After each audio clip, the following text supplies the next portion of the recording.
You're listening to the Airline Pilot Guy Show. The view from our side of the cockpit door. WAPG. It's the Airline Pilot Guy. Airline Pilot Guy, episode 703. Yeah, he's up in the sky. It's the Airline Pilot Guy. Hello, you're listening to the Airline Pilot Guy Show.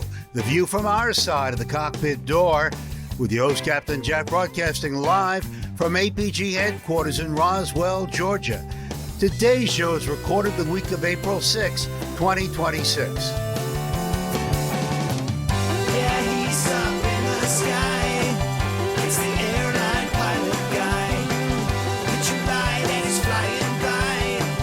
With the Airline Pilot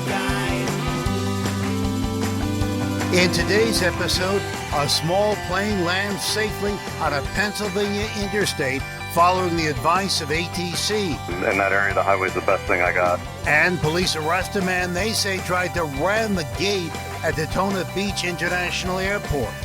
Also ahead, more news and your feedback. So get all settled in. Tray tables and seat backs in the upright and lock positions. Electronic devices powered on.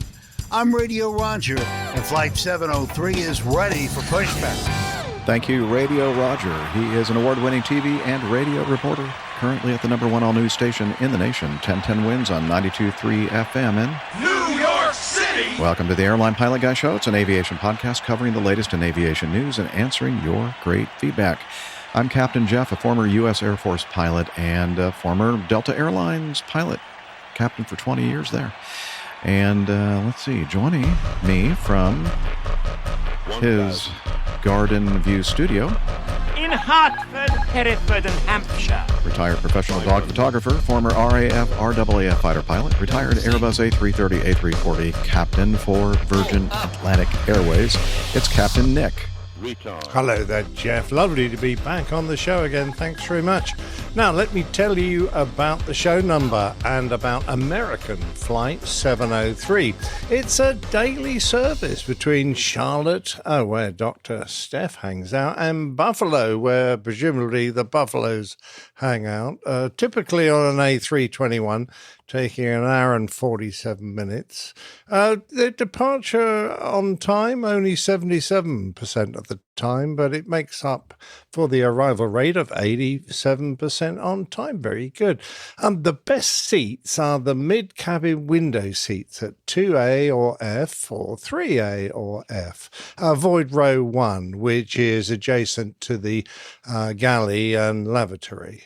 Unlike Ansett, New Zealand, Viaduct and LOT Airlines, American Flight 703 has never crashed. Wow. Oh, okay, that deserves that going for it. Applause. Yeah.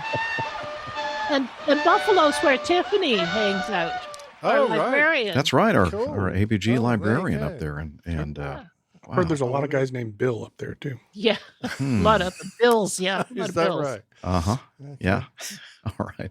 Well, anyway, thank you very much for all that useful information. I mean, hey, you come here to get that kind of detail, don't you? Absolutely. Where It's Jen. where could you find that anywhere else? I don't know. I don't think you could. Good question. I don't Honestly. want to know. Or at least not delivered in that professional manner. Yeah. All right. It's time now to introduce from his home studio in the air capital, low and slow pilot, A&P mechanic, old airplane enthusiast, and engineer in the aerospace and defense industry. It's Nick Camacho. Hey, Captain Jeff and crew. I don't even remember the last time I was around, so this is exciting to be able to. Been a while. to join you. I think it's probably been a couple of months. It has been a while. We're not, Basically, getting to know us is going to be 2 hours long. we're not gonna make you feel bad for not being here, Nick. Or not, we're not that bad anyway. Yeah. But we're so happy to see you. Thanks for joining us today, and also from the north woods of the Atlanta suburbs, a race car driver, self-taught chef, and a commercial multi-engine instrument-rated pilot with an interest in anything with enough horsepower to kill him. It's Alpha Juliet. Hey, Jeff. Hey, everybody. Good to see you guys. Glad to be back. Great to have Excited you back. to talk about some things, got some stories. Yeah, it's going to be fun. All right. And last but not least, of course, from her studio in Toronto, Ontario, Canada, retired financier and aviation enthusiast, spreadsheet master, and our producer. It's Liz Piper.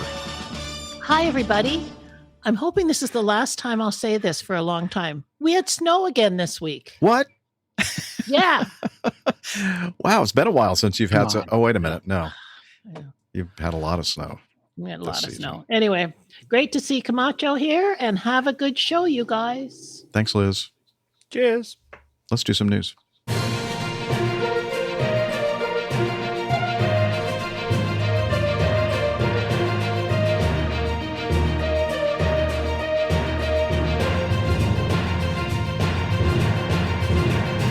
Stand by for news. All right. We're going to start off with this in our news segment from, I guess it's from X.com. A small plane carrying 2 people made an emergency landing on I-78 in Lehigh County on Saturday morning. 2 people were in a small engine plane. A small engine plane? Is there a big engine plane? I guess so. There must be. Otherwise, why the distinction? I'm not sure. I've flown some big engine planes. Maybe they mean a small single engine plane, maybe? Where's the cutoff there? I don't know. I didn't write this. There? That's right there. There you go. We're going to have to talk with Cherise and Siabhan McGurl. Huh. That's an interesting last name. Anyway, they reported engine trouble. That small engine was making trouble and was forced to make an emergency landing on a highway in Lehigh County. The aircraft was a 1995 Commander 114B, Bravo, had landed on the eastbound lanes of Interstate 78 near mile marker 45.6 in Weisenberg Township. Officials said that 2 people, the pilot, a 65-year-old man from Michigan, and a passenger, a 34-year-old woman from New Jersey, were on the plane, were not injured. They left New Jersey and were en route to Indiana, but had to make an emergency landing due to unknown engine problems. The pilot was trying to reach a nearby airport, but couldn't. The incident caused heavy traffic on the highway when first responders shut down the eastbound lanes to investigate. Anyway, witnesses said that he did an amazing landing, and let's see. That. I think we have something that we can watch to see this landing. We can judge for ourselves. Okay. So let me do that. I wasn't sure exactly, at what point I moved to the video, but let's go ahead and do it now because the producer is telling me to do that. There we go. So we're coming through, and what's this showing up in my windscreen from above? All right. Not bad. Okay, now the car that's taking this dash cam video, let's slow down a little bit. Exactly. Don't hit the airplane. Don't hit the airplane, please. Anyway. Don't bother stopping. See if anything needs help. Well, that person might be in a hurry. Maybe he thought they were doing a touch and go. They're very important in that car. Yeah, I'm not going to let anything keep me from getting to where I need to be. At least there were no wires over this highway or road. That's true. I do see some wires over that overpass, but they managed to avoid them, which is nice. Shall we watch it? Would have been cooler if you flew it under the bridge. Oh, that would have been. Yeah. You're right. Let's watch it one more time. What do you think? One more time. Okay. You guys give it your scores, like 7.9. Okay, here we go. We're coming in. Well, up to this point, it looks like AI, but no, that's pretty good. I thought that was a good job. Yeah. Kept it nice and straight. I guess the guy driving with the dash cam video thought that the guy was just going to keep motoring along the highway and take off again. Yeah, that's weird. Yeah, that's right. As somebody said, maybe thought I was doing a touch and go. I wish there was sound to this video because I guarantee you the guy is honking at the airplane. I'm like, get out of my way. You're probably right. All right. We thought we'd just start off the show with something nice, positive, like watching somebody land their airplane on the highway. But we're not continuing in that vein. No flaps, no less, if you noticed. What? He didn't even have flaps out. Oh, really? I didn't notice. Plunked it down. Wonder if that helped lead to the rather firm touchdown. Possibly. Possibly. Well, let's move now to Daytona Beach, Florida. This from WESH Channel 2. And it is a video that I am going to ask Liz to put up on a... All right. First at noon, a man plows through a gate at Daytona International Airport with his car. Good afternoon, everyone. I'm Alan Campbell. And I'm Sonica Donge. Then he allegedly tried to climb on board a plane on the taxiway, not once, but twice. West 2's Michelle Meredith is live at the Volusia County Jail, where 58-year-old Brian Parker is now scheduled for a first appearance. Michelle, what a wild story. Wild. I know. Here's what he's accused of doing, and it's like something out of an action movie. Now, law enforcement says first he crashed through a gate at Daytona Beach International Airport with his Mustang. I thought he plowed through it. Gets on the taxiway, almost hits an Embry-Riddle plane that was taxiing, tried to get in a plane, but an airport operations technician chased him down, pulled him out of the plane, sat Parker on the tailgate of his truck, but Parker was not through. The sheriff's office says Parker then tried to get on another plane, but when they caught up to him the second time, they put him in cuffs, and that was the end of his escapades. Now, what inspired him? Well, Parker said he was drunk and on drugs. What else? What's the deal, man? I don't remember. I was at my house. Said they had a bunch of drugs. I went to an AA meeting. And next thing I know, I'm doing cocaine, drinking. And, Did he just say an AA meeting? Yeah. That's Parker is facing a bunch of charges. He thought he'd get leniency. Went to an AA meeting, and the next thing I know, I was doing cocaine and drinking. I blacked out, and here I am. What am I here for? Why are you cuffing me? Some of them are quite unusual, like aircraft piracy and trespassing on an operational area of the airport. Now, he is due to have his first appearance here at the jail at 1:30. Live in Volusia County, Michelle Meredith, West 2 News. All right. Piracy, are they going to make him walk the plank or something? That's great. I want to see that. There he is, all handcuffed up and lying on the ground. Oh, yeah. Let's see. I think I actually, if you'll throw the video back up, I actually have some Bodycam video that we can watch together. Yeah, there he is, kind of just resting on the ground. Can we get up on the curb here? Yeah, a little bit more. Ready? Scoot, right there. Right there. That's good, that's good. Oh, the pavement's hot. What's the deal, man? Barefoot. I don't remember. Fucking anything. I was at my house. Said they had a bunch of drugs. I went to an AA meeting. And next thing I know, I'm doing cocaine, drinking, and smoking pot. Oh my God! Lucky I didn't get on my fucking motorcycle. So you were doing all kinds of drugs and ran through a gate? Yeah, and I crashed my car. Car's right there. It's a pretty blue car. Crashed my car. There's IDs on the hood. What? Yeah. The ID's on the hood? So, the AAA, does that stand for Aviators Anonymous? Yeah. Yeah, people Wow. go to a meeting rather than watch this show. Yeah. This guy the problem wasn't the alcohol and the cocaine. It was that he's trying to quit flying. Here's a great comment in our chat room. From at Peach News. Who's that? Bless his heart, he thought he had made it to step 4. Brilliant. Oh, man. You know what? I know that person is a true Peach because he or she said, bless their heart. Right. Or bless his heart. They're from the South. They're from the South for sure. Yeah. Awesome. Yeah. Well, that was fun. Oh, okay.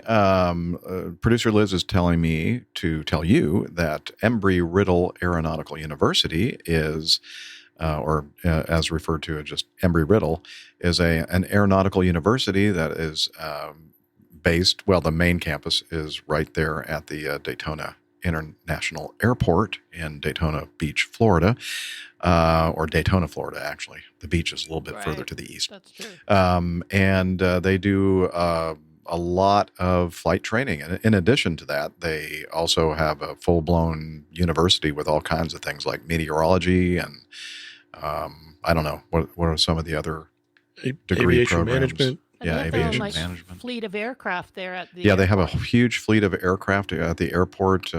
Small engine airplanes. Small engine ones, yeah.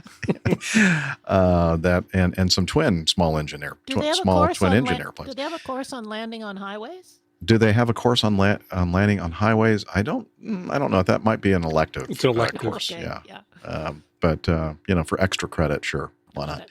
Anyway, so that's big deal over there at the Daytona Beach or Daytona International Airport. So in that picture, sure. it says ERAU private ramp. So that's Embry-Riddle Aeronautical Yep, that's the University. Yeah. Embry-Riddle Aeronautical University private ramp. That sign there. You're supposed to contact them on that frequency. Got it. Apparently, he didn't do that. Didn't do that. No. All right. Oh, well, okay. I think we should continue then with this next item. Is MetroDoc with us in our live audience today? Yet. No, unfortunately. Oh, darn it. Okay. Well, if you're listening, watching after the fact, thank you for sending this news item in, sir. This is from X.com. It's a post today. And let's see. Quote, this pilot flat out refused to take off, even though the crew had already cleared the plane for departure. And I think when they say crew, they mean the maintenance crew had cleared the plane for departure. The pilot had a bad gut feeling. Oil pressure on engine number 2 was trending up and the fuel system filter still needed replacing. He told the passengers straight up, I wonder if there's a way that we could hear what he actually said I think there is. to the passengers. Is there? Yeah. Okay, let's take a listen.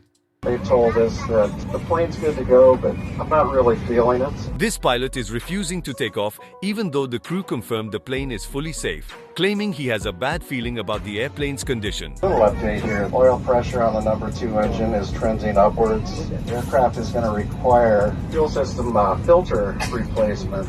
They told us that the plane's good to go, but I'm not really feeling it. I'm not going to leave the ground if I'm not completely certain that we have an airworthy aircraft, so I'm refusing the aircraft. I don't know if we have another airplane here at the airport, but I hate to do this to you, but this is one of those tough calls that I have to make, and I feel a lot more comfortable making this call than flying 6 hours over the water and maybe having an issue. Anyway, that's where things stand now. I apologize for that. The morning hasn't been so good. Have everybody deplane the aircraft too long. Momentarily. What's momentarily? Oh, okay. Well, have you ever done that, Captain Nick? Have you ever made an announcement explaining why you're refusing an airplane? Not like that, because I don't know. I'm tending towards that's a bit unprofessional. You don't kind of discuss your interactions with the mechanics and your decision-making process to that level.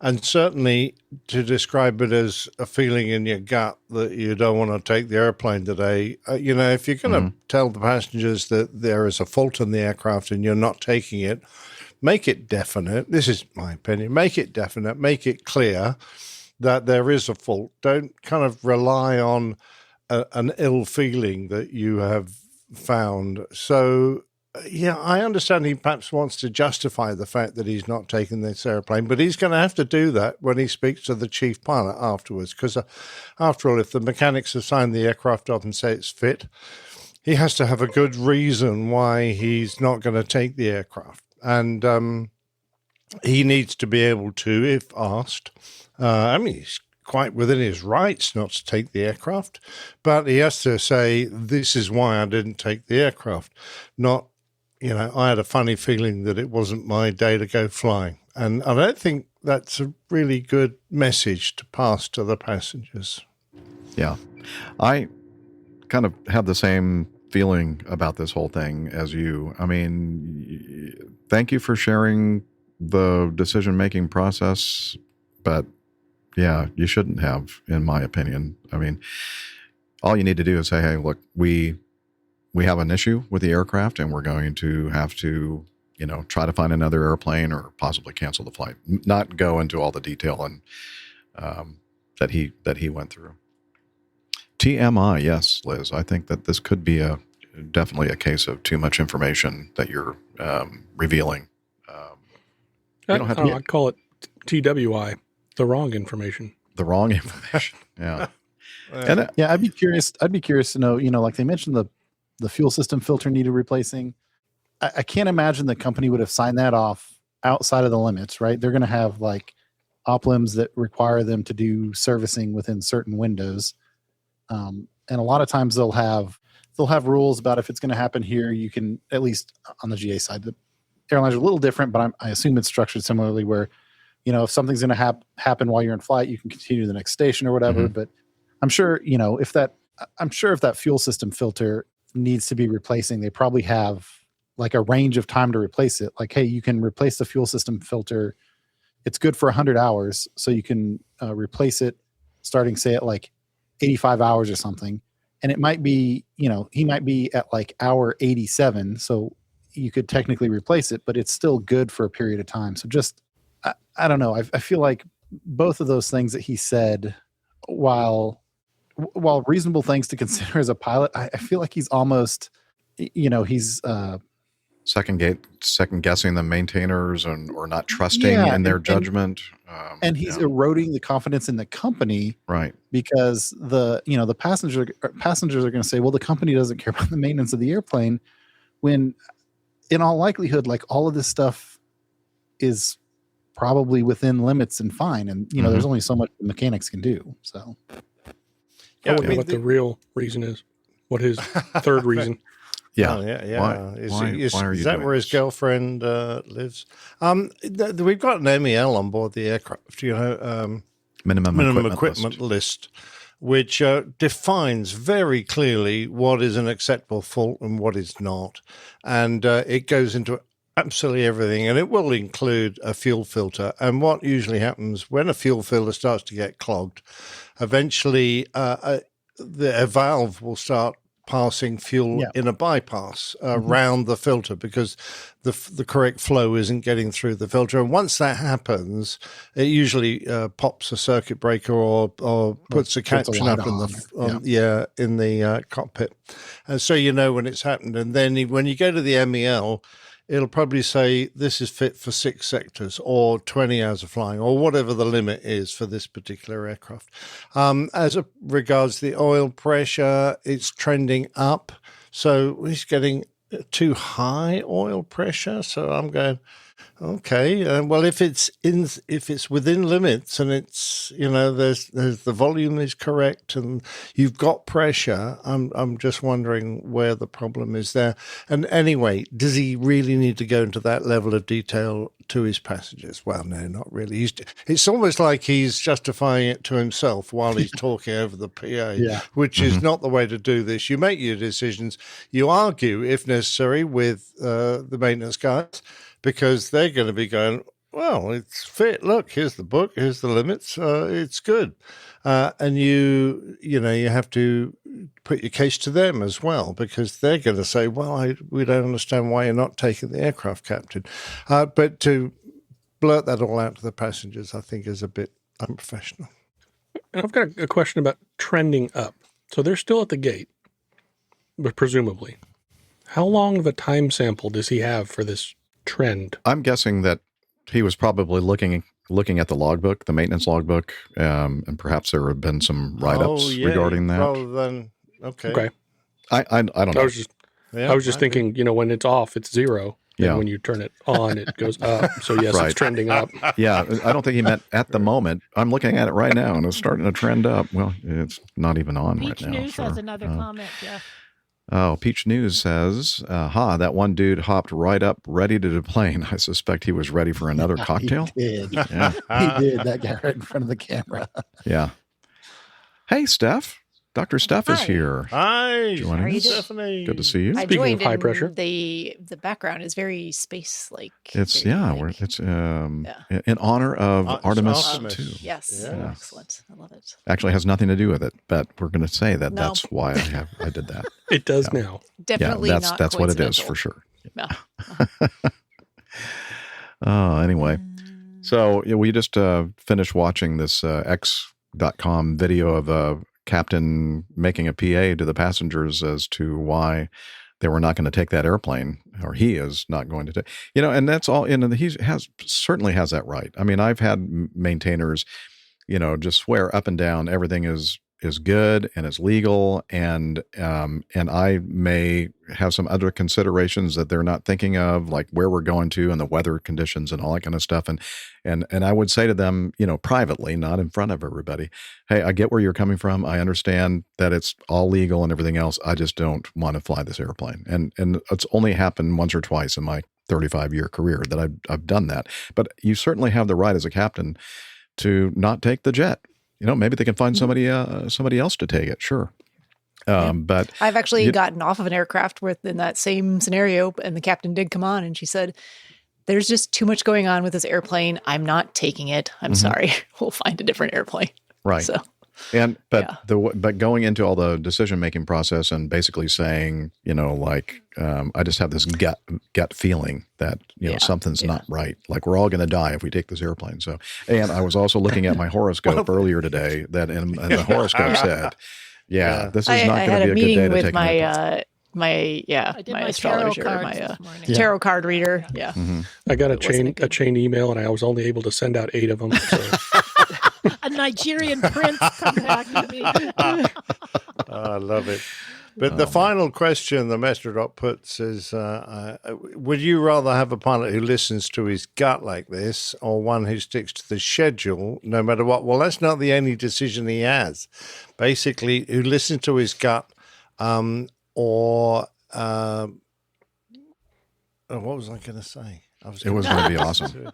It was going to be awesome. Very insightful, profound. Yeah, it was. Not someone who sticks to the schedule, but someone who listens to the maintenance guys. Yeah, exactly. Those aren't the only two options. Makes a logical decision rather than one based on what he ate for lunch and it isn't agreeing with Nick's sticking up for those maintenance guys, that Camacho guy. Yeah. You know what? I think that we all are sticking up for those maintenance guys. I think that Nick is a maintenance guy, so he's sticking up for I know. Nick is an AMP mechanic for sure. And but I agree with Camacho on this for sure. Yeah. 100%. I think we all do. I prefer to have a captain who can articulate his position clearly and professionally. Mm-hmm. Regardless of whatever his decision was. You mean like Jeff and As Nick? opposed to what I just said, which wasn't well articulated at all. Thankfully, you're not a captain anymore, so that's okay. Well, you know what? Once a captain, always a captain, Liz. That's true. As soon as I said it, you're right. We were kind of dissing on the, oh, wait a minute. Now, where's my, do I have that one? Yes, I do. Okay. We were kind of disrespecting or not we, but the captain sort of disrespecting the maintenance people. Not really, not directly, but this is an article or a video actually from VAS Aviation where we're going to kind of diss on the pilots. Okay. You ready, Liz? I'm ready. Go ahead. All right.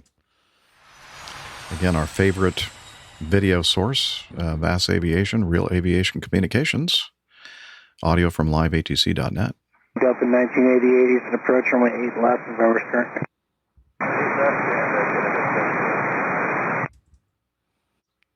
Houston approach, 3886, before sending a WAP away, Charlie. 3886, Houston approach, runway 13 right. Okay, this is going into Houston Intercontinental Airport in Houston, Texas, or on the north side of Houston. United 3928, contact Houston approach 119.1. 19-1, United 3928, please. Just pirate on the arrival here. You got some build-up stair tops around 12,000. You go through them. It's a pretty rough ride. That was United. Rough ride. United 3928, thanks. Approach 119.1. Yep. Southwest 1138, for about 510 to the right. Who's asking? Southwest 1138. Unfortunately not. If you need to deviate, let me know. We'll go left. Left's not looking too good either. We may, give me 2 seconds. We'll see if there's an opening on the left. That's fine. There's a departure just departed Hobby northbound, 5,000. You should be climbing northwestbound in a moment, Premier Jet. Okay, I appreciate that. Air Shuttle 4065, contact Houston approach 119.1. 19.1, Air Shuttle 4060, thank you. I could wrap you on the west side of that cell if you're 12 to 1 o'clock, about 10 miles, and wrap you back around it. Now, unfortunately, there's another cell right beside it, and it's covered, so I think it'll be the same ride. We'll let you know how it goes through. Okay, thanks. I'm not painting anything off the left. Okay, no worries. Yeah, on the left side, unfortunately, you got the same build-up as we see in front of us. Okay. Air Shuttle 4065, Houston approach 119.1.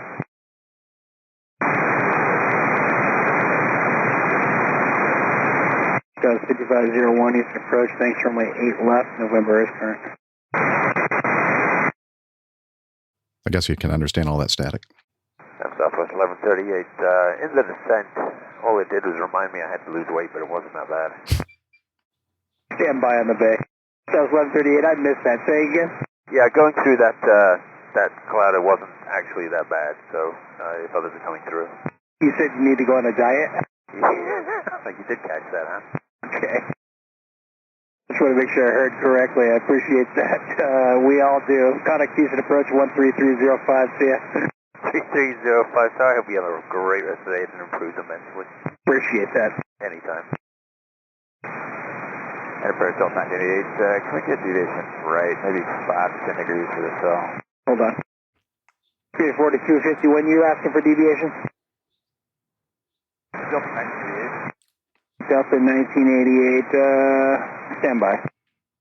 And as I said, we are watching this radar animation, and we're watching Delta track the arrival course. Spearjet 314, how was the ride on the arrival? Is it Spearjet 314? Yes, sir. Yeah, we just had some light chop. Delta 1988, just light chop reported by previous arrival Hawker jet. I think you'll be okay. Delta 1988, copy. You can direct Zoe, I guess. Yeah, that works. Well, I don't know. Did you turn without permission?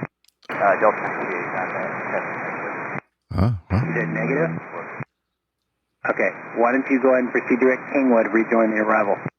Delta 1988. Next time before you deviate, get approval. Delta 1988. Just because you asked doesn't mean I'm going to give it to you all the time. Delta 1988. You got traffic climbing out northbound just west of your position. Delta 1988. Delta 1988. How'd you know?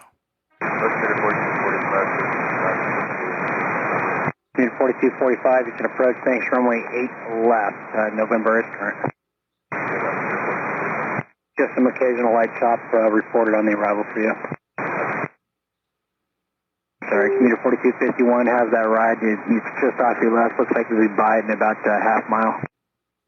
Thanks. 2027, don't be scared about the cell you're seeing at your 11 o'clock. Nothing more than light chop reported by an Embraer head. Don't be scared. There is an area of moderate precipitation. It looks like it's building and moving northbound, northwest of Bedlam. Embraer passed by it and said nothing more than light chop. That's not a good sign. A fixed name, Bedlam. Yeah. Bedlam with a thunderstorm. 1988, Perfect. how's the red for you? Delta 1988, definitely light, a couple moderate bumps there but nothing too bad. Okay, Delta 1988. Next question for you. Why are we lower than the descent profile? Uh-oh. I believe that's I know strike why. 2. I know why. Is he gonna tell us? That's on me, brother. We were trying to just zigzag and give the people a decent ride, so that's on me. Okay. If you stay on the arrival with the speeds assigned, that's what I want from you. Are you able to do that? Are you able to do that? Getting spanked. Still not. Delta 1988, I want you to direct Zoe to join, and I want you to stay on the arrival. Did you take it out of your system? Do you need vectors? Do I need to explain to you how to fly the airplane? Do you know that I can see? Maintain 6,000. That's as low as I'm going to let you go. 6,000 speed, not lower. You look like you're descending. Get back up there, man. You're at 5,800. Delta 1988, maintain 6,000. Climb and maintain 6,000. That was at 5,700, 300 feet Got low. departures coming off the Intercontinental, climbing to 5. Come on now. Come on. Pull back. Pull back. Still trying to understand why we're so low. Spearjet 314, I like this guy. contact Houston. Actually, stay with me for a second. Delta 1988, are you able to maintain 6,000? We're maintaining 6,000. Oh, he's up to 63. No, yeah, he's 6,300 feet now. all He's over all the over the place. place. Dang. No, you're What's a few 6,400, hundred sir. feet between friends?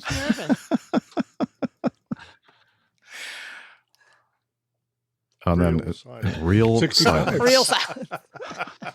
Yeah, like no way. Like, I guess, yeah, he's saying, I didn't put the silence in. It's just nobody's talking right now. Everybody's having a conversation in their cockpits. Like, what the heck is Delta doing over there? Delta 1988, are you guys okay in the cockpit?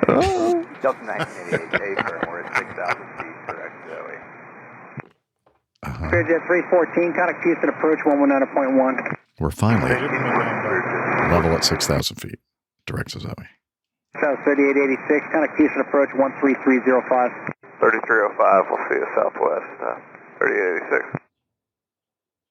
Delta 1988, just to be clear for next time, I'm going to let this one go, but next time, just stay on the arrival, don't deviate without prior approval, and make sure you're staying on the descent profiles. 1980, understood, sir. My apologies. Delta 1988, contact Houston approach now 11901. Houston approach 191, Get rid of this guy. 1988. All right. The aircraft continued the approach and landed safely. Wow. I will say this. Yeah. The Delta captain stayed very, very humble. He didn't get ticked off at the controller. Good point. He took his licks and said, "Yep, that's my fault." You're right. Because so many times we've heard these kind of discussions and screw ups by pilots, and they kind of take the ultra defensive position and almost making it sound like it was somebody else's fault and not theirs. And I do like what you just said, that he did take ownership of it. Doesn't mean he didn't screw it up, but he took ownership. Yeah. Yeah. But I mean, and you got to think about it, it's an embarrassing place to be. Pilots are very strong A-type personalities in general, and you're literally in a stadium full of your peers in that scenario, and then to be embarrassed in front of your exact peers that's some strong feelings can come out of that. True. He also made like 7 errors. Yeah, agreed. Oh, I'm not defending his piloting skills. Please make that clear. At least I'm defending his emotional skills. Yes. Very good. Yeah. So let's see, Neil and our live audience, get approval, you deviant. So domineering. Yeah. Neil also says, all this talk of chops, I'm getting hungry again. What do you mean hungry again? All right, it's 5 hours or 4 hours later there, isn't it? Apparently a good ride to this crew is a roller coaster. And carrying on with wrists very slapped. Yeah. A lot of great comments from our live audience, our live chat room folks. A reminder, just a little plug again, for those of you listening to the audio only version, if you want, or even the people watching the video after the fact, sign up for the social media. Follow us on X and Facebook. Liz puts out notifications when we're doing the show live, and you can come and join everybody here in the chat room. They're great people. APG calendar too on the website. APG calendar. Yep. Another way to find Well, it. some of them are. Well, I mean, I didn't want to go that negative that quickly or early in the show, Nick. Careful. Yeah. One more thing, and Captain Nick's going to refuse the next show. Oh, yeah. Well, there you go. Anyway, talking about the fact that the altitude was kind of an issue because we told him to hold 6,000 feet after he deviated without approval. And so I'm imagining what happened there is that, everything is in the FMS, the flight management system, and now you've taken it off that track, probably going to heading hold or heading mode. And when you do that, sometimes the vertical part of the system, it gets ignored as well. And if you don't proactively manage the vertical part of the autoflight system to maintain they probably didn't have 6,000 feet in the altitude alert window. They probably had a lower altitude because of the... iHall has a good comment here. They were iHall flying an boxes. Airbus, so shouldn't Siri have just maintained 6,000? It's called something else in French. I think it's... fair enough. Sorry. oui, oui. Fifi. Uh-huh. Do you have to call it Siri with a French accent? Otherwise it doesn't respond? Yeah, you just say, hey, Fifi, take me home. They need an altitude adjustment and an attitude adjustment. You're right, main Marin. Very true. Yeah, you're right, Jeff. As soon as you start selecting manual headings when you're on a managed descent, it'll just, because it doesn't know it's on the descent anymore, it'll just maintain the previous rate of descent it had, and it will just keep going. So unless you've told it to capture, which if you're on a managed descent down a long arrival, you've got the bottom altitude set in the box and in the window, and it'll go all the way down to that altitude. It won't stop at the intermediate altitudes unless you've selected them. Oh, I see. Tim has the actual solution to this whole problem, or the reason for it. The issue was that they kept talking to Siri, but they should have been addressing Alexa. There we go. There you go. Modern problem in today's world. We've got about 20 minutes to All the right. hour mark, so I'd take a few more. 20 minutes to the hour mark. Okay. Keep going on the list of... whatever takes your fancy. Well, let me take a quick little perusal here, see if there's anything that might Say look... she wants us to continue on the arrival. That's correct. Continue on the arrival. Yes. No deviations. No are approved. No deviations. Yeah. That's correct, Steph. You know what? So, what do you think? One or two more, Liz? Two more. I guess depends on how long we yak. Yeah, but two more, I would say. Two more? Okay. I definitely want to do a one eye. Yeah, definitely think. one eye. I think Captain Yeah. Nick particularly should be taking the lead on that. Yeah. We've been talking about pirates. Is that's why we're doing one eye? Ah, ha, ha, ha. Very good. That deserves this. That's no, what she said. Wrong one, sorry. Oh, that could, I didn't really mean to do that, but I guess that could be appropriate too. Yeah. We can do one eye It or one just L. changed the context of that It did. entirely. Quite a bit. Quite a bit. All right. Well, let's do you want to... Yeah. Let's do H about the sky bridge hitting the cockpit twice. Oh, okay. Let's do that. Okay. Oh, yay. And that way we get our contracted minimum requirement of paddle your own canoe exactly. articles. So this is, again, from Paddle Your Own Canoe. Airbridge crashed into cockpit of Boeing 737, sending glass flying towards the pilots on two separate occasions. Yeah. Huh. Okay. An Airbridge at Brisbane International Airport, BNE, crashed into the cockpit of a Boeing 737, sending glass flying towards the pilots on two separate occasions in the space of little more than a month, safety investigators in Australia have revealed. Thankfully, none of the pilots were injured, although new safety protocols have been put into place in an attempt to prevent a third incident from occurring. So Did they hand out safety goggles to the pilots? Safety that might be part of it. Flying glass. Okay. Maybe train the people that are driving the jetway. I don't know. No. No? They're not at fault. No, Oh, it was all okay. to do with the joystick. Okay. Let's see. Thankfully, none of the pilots were injured, although new safety protocols. Did I just read that? Yeah, I did. You did. The first incident occurred on June 18, 2025, a short time after a Qantas Boeing 73 had arrived at the gate after flying from Queenstown, New Zealand. The plane parked in the correct position at the gate and then waited for the Airbridge to be attached to the forward left-hand door for passengers to deplane. As the jet bridge was being maneuvered, both the pilots in the cockpit and an engineer on the ramp noticed that it was going to hit the aircraft. The pilots urgently tried to get in contact with the ground team to alert them to what was happening, while the engineer at ground level raced to activate an emergency stop button on the Airbridge. The engineer reached the button at the exact moment the Airbridge collided with the right-hand side of the cockpit windscreen, sending shards of glass flying toward the first officer.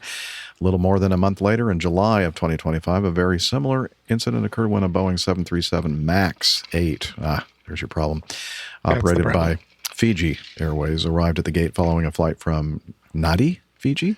Nandi. Nandi? Oh, okay. Is the person guiding the jet bridge an Airbus pilot, perchance? He's hit two Boeings, that's all. Oh, I see. A little inter-aircraft manufacturer rivalry going on, maybe. I was wondering what the connection was going to be. I think IHAL Boxes has the reason it happened. Oh, IHAL Boxes thinks that the reason it happened is the dangers of flying glass. Oh, flying a glass cockpit. Badoom. That was good. Yeah, good one. No. Which is very unusual for IHAL Boxes. On that occasion, at the Fiji incident, the pilots again noticed the Airbridge getting unusually close to the cockpit as it was being maneuvered. This time it hit the left-hand side of the cockpit. At least they're, hitting opposite sides. Equal opportunity. Yeah, equal opportunity. Yeah. So the captain is the one that had to divert the jumped out of his glass. Seat. Yeah. Is it just me, or is the bridge like 4.5 feet too high as well? Yeah, I think so. Do they know I don't think the what door was going is on at here?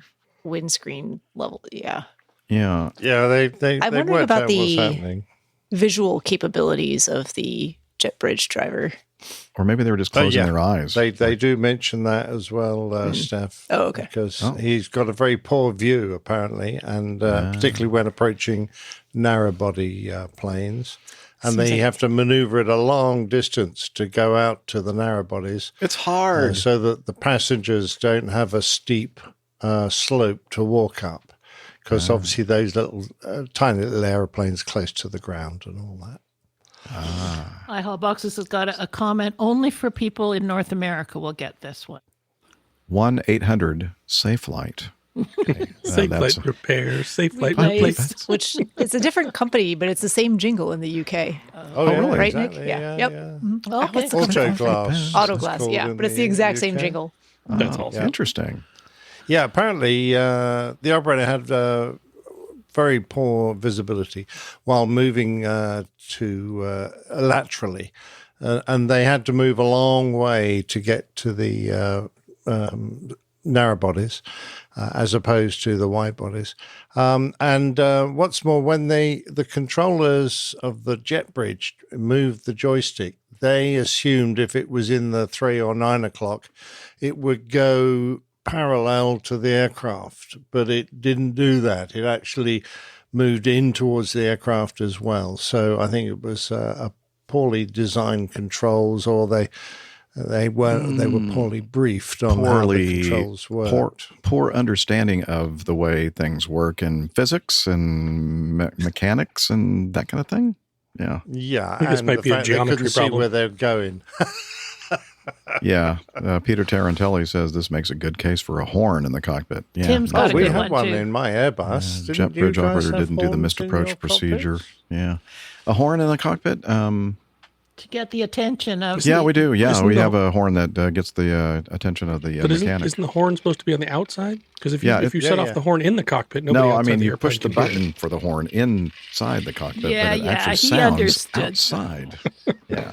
When we had cabin crew on the jump seat watching us in the cruise and we passed someone, we'd sound the mechanic's horn a few times saying, oh yeah, we'd just do this to let them know we're coming, because you could hear it quite clearly in the cockpit. And they go, oh, really? You got a horn? Very clever. Yeah, I think that this was just a bunch of stupid excuses for this jet bridge operator.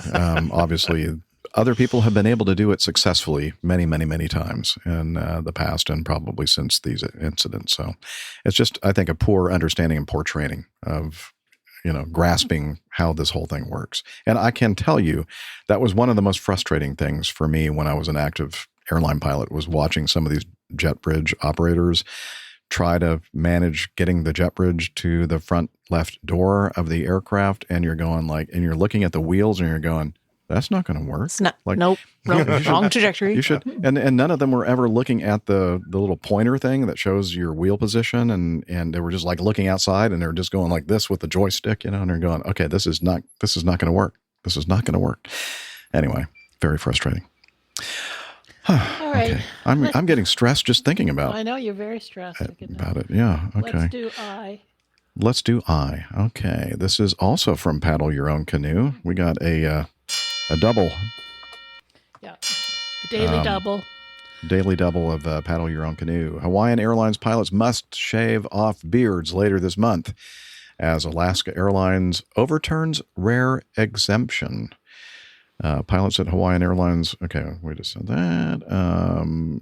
They're trying to seek, Hawaiian and Alaska, they merged, and they're trying to standardize the operations under a single operating certificate. Unlike many U.S.-based carriers, pilots at Hawaiian Airlines have been able to wear beards for many years. Part of the reason is due to cultural sensitivities in Hawaii. Do you wear a beard, or like you stick it on, or do you grow a beard? Oh, if you can actually, if you bought it or not. Yeah, if you can naturally grow a beard, then I would imagine you do. But if you can't, then you buy one at the costume store and you wear It hooks over your ears. Oh, yeah. Been wearing mine for years, and it's held up well. How do you wear your hair in a certain style? Yeah. Or like the clip-on ties. A lot of guys wear those clip-on ties. Like they unclip them and they hang them somewhere in the cockpit. So they unclip the tie and then they unclip the beard and hang them up. Yeah, they relax. Good, yes. Yeah. Possible show title or and show artwork what do they do idea? with the merkins? Yeah. Oh boy. Okay. Now they're going to have to do the opposite. They're going to have to keep the beard hidden in their jacket, and when they get into the cockpit and shut the door, then they can clip the beard back on. Clip on beard. I got it. Is there anything else? The FAA has never banned pilots from wearing beards, but an advisory circular dating back nearly 4 decades warned that special airtight oxygen masks used by pilots might not work properly with the presence of facial hair that might break the airtight seal. Might is the key word there. Hasn't there been several studies that have proven they're that's legal not in the Canada because of a study. Yeah. I know. It's just like they're just still hanging on, to the old rules, but there's really no good reason. Tanya's got a good comment here. Tanya says, "Good point, Nick. Sport a beard? Sporting a beard. You sport a beard. Not wear a beard. Wear it. Yes, sport a beard. Yes, I like that. Sport. Yes, it's about the only sporting I do. I'm glad that you're such a good sport." Oh, Tim's calling you out. Oh for missing boy. Okay. Yeah, we pain were there. mentioning in the article that the oxygen mask might not make a good seal. Thank you. Oh my gosh. And the audience keeps us honest. It does. That all these studies done by the U.S. Navy, I know they did one, and Air Canada and Qantas did one, saying that there was absolutely no difference between a bearded pilot and a clean-shaven pilot when it came to these masks. Apparently, some UK, I know who these are, a British defence and aerospace company, Quintiq, concluded that beards did have a potential to interfere with a quick donning moccasin system. Well, thank you guys for letting us all down. Yeah. They're just up the road at Farnborough. I know a few guys. Get in your car immediately and go up there. Yeah. Be ready to talk to We those expect people. several strongly worded letters to be written. Strongly worded. Exactly. Now I'm going up there and seeing them Nick's in going person. to plow his car through the gate at Oh Farnborough. no! Yeah, don't plow your car through that gate. Don't forget the cocaine. I was going to say he's a little behind on the drugs, I think. I'm looking forward to that bit. There are so many good ideas for show titles. I know. And you said you didn't have any sport in your life. I don't know. That's very true. Very true. All right. You know what? Time to get Let's to know you. do the Getting to Know Us segment. It's the time of the show where we get to hear what's been going on with some of the co-hosts, or all of the co-hosts, since the last time they were on the show. And I'm thinking, I don't know, what do you think, Liz? Who should go first? Camacho. Camacho, yes, sir. It's been a while. So nice to see you. Looking good. You're looking good.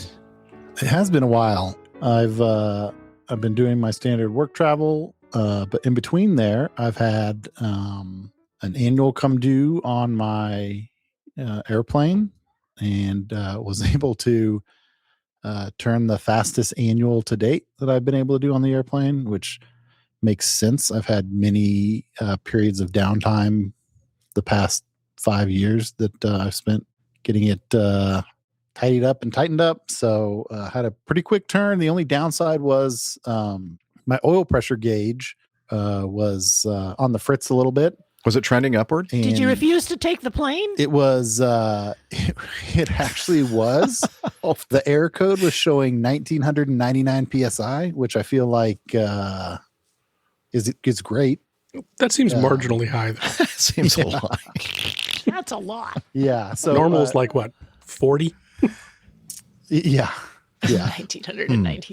30 to 60, I think is my green arc. So was this a small engine plane? That's a key factor. If it was a big engine plane, it'd be a totally different story. technically there's 2 airplanes in this hangar, and this engine is much bigger than the other one, so I think we got to call it a big engine airplane. Okay, there you go. Okay. Yeah.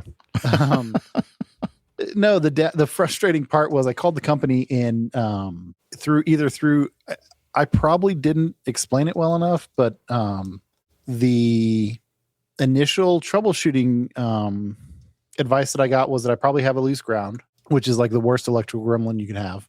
So I go back and this is a digital gauge that shows me oil pressure and oil temperature. So I go back and start like chasing down this loose ground, which, is not not insignificant. I've got the panel opened up, so I'm like fiddling around behind the panel. I spent a few days doing that, and then I call the company back, and I'm like, I was like able to touch every point of the power and ground circuit and this and that, and somehow I said like, oh, by the way, the temperature's not showing up. Like the temperature's showing 0, and they're like, oh, well, that's not how it should work. Your gauge is bad. So after I spent probably a week troubleshooting this gauge, they said, oh, send it back in. So I sent it back in, was supposed to receive it the Friday before I left for a trip on Sunday. So I was like, oh, this is perfect. I'll have the airplane all buttoned up, get the gauge in, which would take like 15 minutes if everything went well, and I'll be able to go fly it Saturday, and it'll be great. I'll go on my travel, and the Bonanza will be airworthy, and life will be good. And of course, on Friday morning, the shipper said, actually, it's not showing up till Monday. So, boo. Yep, it showed up Monday, and my unwilling wife just left it on the counter rather than installing it for me. Oh, so I showed back up this weekend and got it put in and verified that it works, but haven't had a chance to run the airplane yet. So I've got a couple of little items left to button up, and then that airplane will be up and running. And I've also spent some time polishing my dad's Luscombe. So that's an airplane for people that aren't familiar. Yep, that's a small little 2-place airplane that's like bare aluminum. So we polish it to make it look nice. It was so the bit of skin between those two special places. No. That's a different. Nothing anatomical. Sorry. Keep going, Nick. Keep going. So yeah, did you miss us? Not at all. Guys, this is why he doesn't come back for 2 months. So yeah, I think that's all. I mean, I've been working a lot, and I have been flying the Luscombe, but I think that's about the extent of my aviation involvement. But the weather has unlike Canada, the weather seems to have turned here, so I'm hoping that I get more regular flights in. My last flight in the Luscombe was on Sunday afternoon, I guess, which was sporty. A decent crosswind. Any crosswind is a decent crosswind in a 800-pound airplane. An 800-pound tail wheel airplane. Yeah, but it kept it exciting. So, anything new in the Betsy's Biscuit Bomber world? Not for me. I haven't been out there for a few months. Yeah. They did just change both tires, which was an eye-watering expenditure for DC3 tires, but they just got that done, and tires. Brakes. Yeah. Okay. So it's one of those things that you don't always even think about. Like everything gets more expensive with a big airplane, and it's got big engines and big propellers, and those things are super expensive, but also just a brake job, very expensive. Just a tire change, very expensive. Yeah. So we got through that. Good. As we said, so nice to see you and hear you again, and I'm glad you were able to find some time to spend with us on the show today. Yep, me too. All right. Very good. Let's see. Let's go with Dr. Steph, if you're ready. Sure. I can bring you up to speed. It's nothing too exciting, although it does involve flying and aviation-related things, so that's exciting. I have no running news for a change, so I can cross that off the list. Okay. That'll come back in the not too distant future, I promise. But things I've done in aviation here recently. I got my flight review done. So that just update that you do once every 2 years, but apparently no longer called a biennial flight review just a flight review. But I'm like, how am I supposed to remember it's supposed to be done every 2 years if you take that out of the... Never mind, it's fine. You just have to change the name of everything every once in a while just because. So Yeah, just have to. Yeah, so I went and did that at a actually not a super local flight school, but one that I'm familiar with, and I like their instructors, and they have nice, well-maintained airplanes and things. So, yeah, it was good to get that done.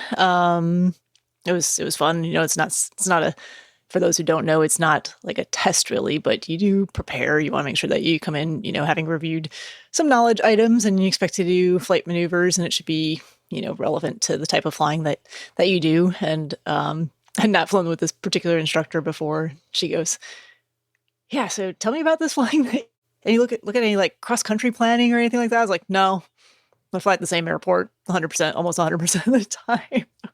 So, but I said, no, we should actually look at some of that stuff because I do some cross-country flying every once in a while, and went out and did some maneuvers, and a lot like Nick Camacho. It was a little gusty, a little breezy, because I hadn't flown with her before. As I was driving up there, they called and said, have you looked at the winds? Do you want to go out? I was like, yeah, it's like 12 to 20, like almost yeah, that's fine. No problem. It wasn't a direct crosswind. One of the runway that it was actually favoring was closed, but it wasn't too much of a crosswind component. So it was a little bumpy, a little breezy, but yeah, it worked out just fine. You nailed it, I'm sure. Yeah. Landings were acceptable, I would say. So, I mean, it's always you're still here fun with us. flying with.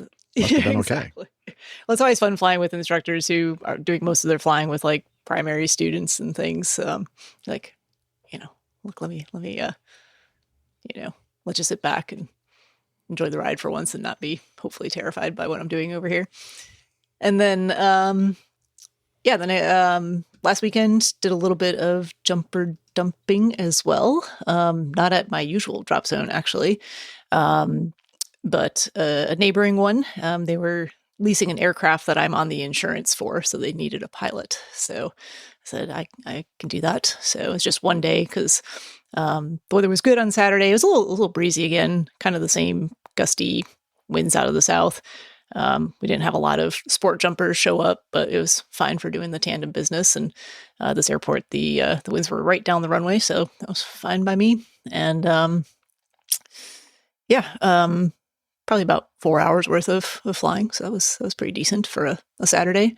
And then the following day was Easter Sunday, and it was terrible weather. So we did not fly for both of those reasons. And now it's today. So that's why Steffi couldn't join us Saturday, because she was flying. Yeah, that is why you guys recorded on Saturday. That's why I could not be here. I was Which flying. is a legit excuse. We know where we are on that priority. Yeah, flying definitely is much higher. Yeah, exactly. Yeah.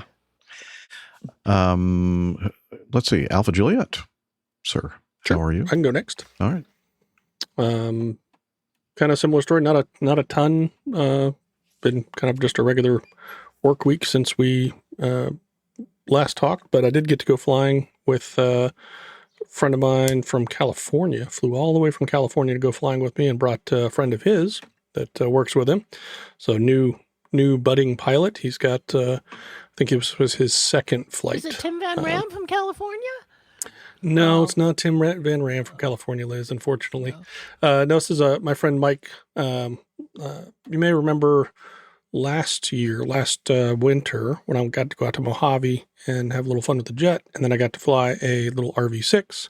That was Mike's RV6. It took me for a flight in that. So returned the favor and took him for a ride in the 206. So we went up and flew over the top of Atlanta. And went down south of Atlanta, then turned around, dove down deep, and kind of came back into the shelf, and got to kind of needle the controllers a little bit. When you come down on the other side, they switch to a different sector, and that southern sector, for whatever reason, they tend to put people that are grumpy in that sector. So as soon as we clicked onto the frequency, this guy is just going at this poor guy about not descending fast enough to get down to his altitude, and this, that, and the other. JFK of Atlanta. Yeah, that's not far off, Liz. So we checked. I tried to check on, and I'm on VFR flight following, not an IFR flight plan. So just VFR flight following. Tried to check on. He was busy. Had people calling up left, right, and center. So I just waited my time. Just waited for my turn. And a couple minutes went by, and we're kind of cruising. We're outside the Bravo at this point, kind of cruising across eastbound on the side of the Bravo there. And all of a sudden he comes on. He says, November 700 Zulu, turn right 120 for traffic. Okay. Well, the problem is I turned, and I'm cruising southeast now. The problem is I want to go northwest. So I was trying to get just to the other corner of the Bravo so I could turn north. And so we're on this heading for, I don't know, 5 or 6 minutes at this point. And I'm like, I really would like to not go this way anymore. So I keyed up and asked him. And the whole reason, by the way, that I'm on flight following is Atlanta's a very busy airport. And I want them to be able to put me where I'm less effective, affecting their traffic coming in and out of Atlanta, because they got constant departures, constant arrivals. So having them be able to communicate and say, hey, be here, this altitude, it helps them, not just me. And so after 5 or 6 minutes of just flying out, I said, any chance we can get a northbound turn, or do you know when we're going to get a northbound turn? And he says, Squawk VFR, radar service is terminated. You're on your own. Okay, cool. So at that point, I got to do the pilot version of, your brother and sister in the backseat of the car, and you put your finger 1 millimeter away from their nose. Say, I'm not touching you. I'm not touching you. I'm not touching you. So I got to do that to the corner of the shelf going back northbound. I'm like, well, you want to let me go? Well, I'm going to go where I want then. Yeah. So I just flew right up the boundary. So it's probably not the best place for them. They probably had to climb some guys sooner than they might have, but it was perfectly legal. Yeah, perfectly legal. Mm-hmm. So I don't know. Maybe they learned their lesson. Probably not. But anyway, had a great flight. Got to see some really cool stuff. Saw all the sites, Mercedes-Benz and the stadiums and all the things. So it was a great day. And again, Jesse had a fantastic time. He got to ride up front and learn a bit more about aviation and flying and whatnot. And he's got the right path planned. He's planning on starting in gliders and I'm going to move into power planes from there. And I think that'll be a fantastic route for him. So start with the small engine plane first, and then start with the no engine plane first. No engine. Yeah, that's true. Yeah. Very, very, very small. But did get to do a nice kind of last minute test flight or close in test flight on the 206. So everything's working well. So we should be well set for our jaunt next week. Oh, look forward to that. Yeah, we're going to be going down to Sun and Fun. And Fun in Lakeland, Florida. Yeah, looking forward to that. And there will be no rain. It's going to be beautiful weather the whole time. Weather. And you'll have no to thunderstorms. Have fun. Yep. All right. Because there's never thunderstorms. No. In Florida or South Georgia? Never. This time of year? No. It's going to be fine. Yeah. Okay. I'll have to check on my insurance policy. Go ahead. Yeah, Captain Nick. Oh, hi. Yeah. Hi. Sorry, I was just falling asleep there. Aw. Wow. Well, you're that bored by everybody else? If it's not about you, then I'm not going to be paying attention. Absolutely. Excuse me, I need to go type something real quick. I'll be right back. I met Joseph Gorton, listener, and did an interview with him. And I was going to produce Plane Tale for this week, but we thought we'd give it a break. So that will be coming out next week, Joseph. So you don't have to stop listening. Or maybe the week after, depending on the Sun and Fun boys. Yeah. Well, the Sun and Fun it might be a special, show next week. Sun and Fun show. A special show. Oh, yeah. Sounds good. Live we've had on position. Yeah. We've had a little short summer here, because the temperature's been, really very pleasant. Thoroughly enjoying it. But I was sitting in the garden this afternoon listening to the birds, and there was quite a list because I've got one of those apps that identifies them all. So I went out and photographed some peckers. So this is the wood great variety of peckers. The great spotted woodpecker, that one. And so that was quite pleasant. They kind of look like just little peckers, though. Yeah, they are quite little peckers. even though they're great, in fact, if you've got a great spotted pecker, you want to, go and see a Check your doctor. Consult a physician. Urologist immediately. I have a feeling I know what other kind of birds that we're going to be looking at here. Go ahead. Oh, there's two peckers in this. No, it's not a pecker. It's a peck. Oh, well, one of them's a pigeon or something, isn't it? A flying rat, as we call them. Pigeon. Yeah. Anyway, so Joseph, your interview will be coming out next week or the week after. And there's another little pecker, even though it's called a great spotted pecker.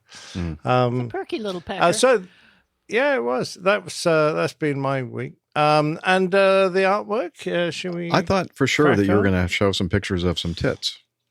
Actually, I've got pictures of those. The bird. I'm talking about the birds. Yes. Yeah. Blue ones and long-tailed ones. I mean, didn't I see some of those in our great ones as well? Boobies, yeah, there are boobies that are blue. Oh, gosh. Okay, let's do the cover. All right. Moving on. One of these days, I'll get a picture of a pair of great tits for you, Jeff, and I'll put it on the show. I appreciate that. Yeah. Okay. So let me see. Artwork. Yeah, we had a whole bunch of great suggestions, like the non-normal show, Threat Level 4, a war zone, verbose idiots. But the one that won the prize was Take a Ticket, and we had a suggestion for restaurant pages, but basically it was Your Runway is Ready. Mm-hmm. So we've got our captain belting along there to try and grab a ticket, which is, if you look at it closely, also the show number. So, look at that. 702. Please take a number. And if you... yeah, exactly. If you go back to the previous one, Liz, please, you'll notice that the information board there says the next takeoff is going to be number 32. So he's over 700 in the queue, which is kind of situation normal for JFK, as I recall. Yeah, especially the afternoon. So, if we leap forward again, the captain has... Can you see the logo? Yeah, I do. There you go. Nice wings he's sporting on his nice uniform. Interesting choice of facial hair wearing. I don't know. Maybe that's a shadow. I think he's fairly clean shaven. 5 o'clock shadow. Yeah. Yeah, probably. It's been a long day. He's been in that queue for a while. Exactly. He's getting a bit smelly. There you go. There's our penguin sitting Captain on the Penguin. Flight deck of that red Jackass. aeroplane. Yeah, More Captain likely. Jackass. Yeah. I've flown with that guy. And this one is, of course, we had to include a menagerie. Yeah. So we had one suggestion, which elephant. was the APG's zoo. And a badger. And we wanted an elephant and a badger and the penguin. Oh, yeah. There you go. We got... there's the elephant. Nick, we got some response to your question about badgers. Oh, yeah. Did that get put in the show notes, Liz? It's in Evernote. It is in Evernote. Oh, there it is. Yeah. From the Badger pilot, directed to Captain Nick. He said, fun fact, we adopted the badger as our state animal of Wisconsin and mascot not after the animal originally. It was a term for the lead miners in Wisconsin burrowing underground in lead mines. They would even live in the mines during the winter to avoid the cold, earning the reputation of living like badgers and therefore earning the nickname. Actually, you should put a miner in the photo. I think we should try and keep miners out of this. We get enough trouble. Get in trouble with this That's show. pretty dangerous. Fair point. There's an elephant Yeah, you've got to and a be badger, got to be over 21 to listen to this show. That's for sure. Yeah. That's great. But Very thank nice. you very Excellent much stuff. to your badger friend. Spacey.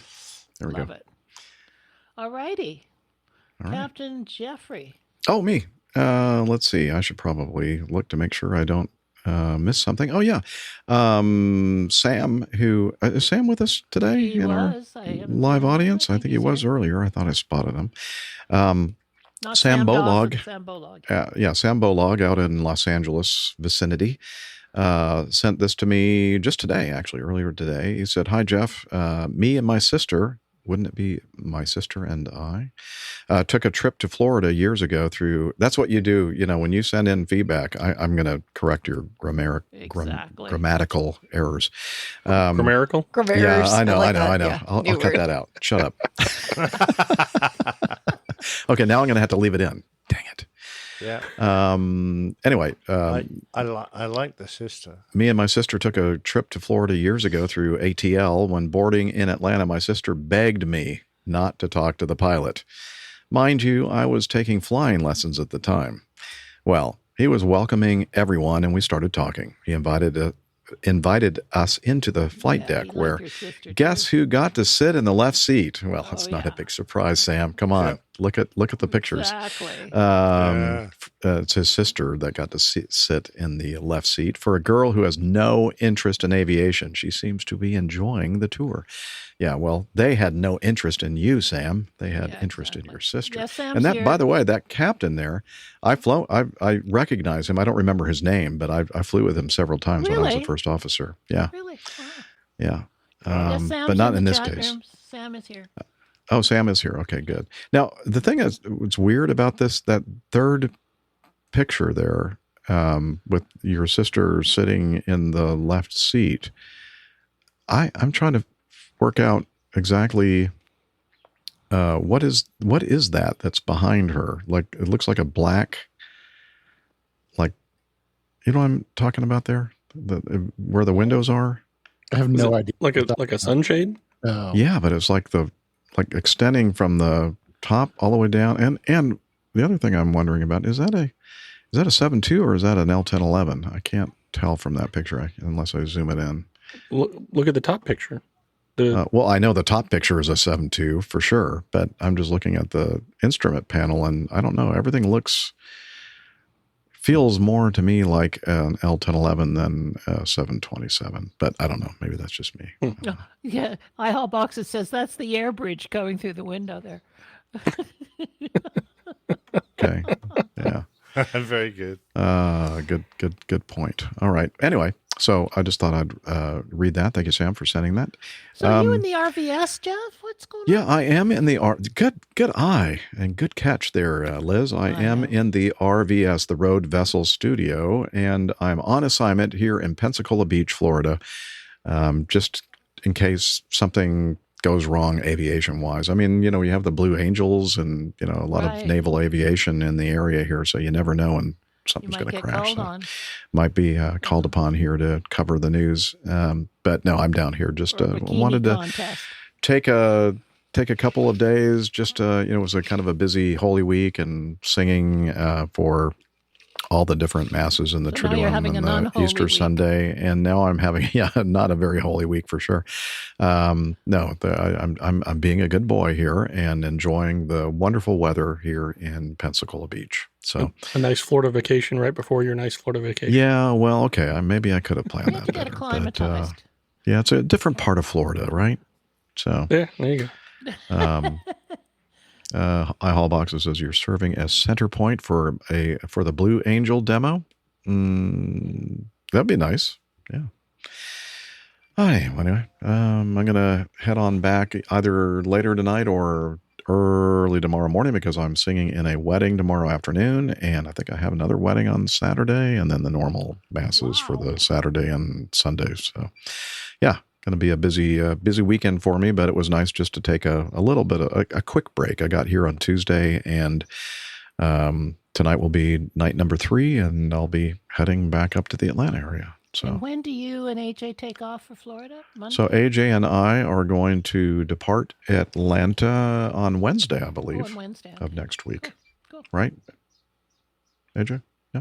Okay. Cool. That is correct. Wednesday, and we'll be there through Saturday. Awesome. All right. Yeah. So if any of you listening, if you're going to attend Sun and Fun, please holler. Armando's look for us. down there for Sun and Fun. Armando's going to be there with his beautiful vintage biplane. And he already told me I could sit in it and make airplane noises. I'm very really? excited. Oh, nice.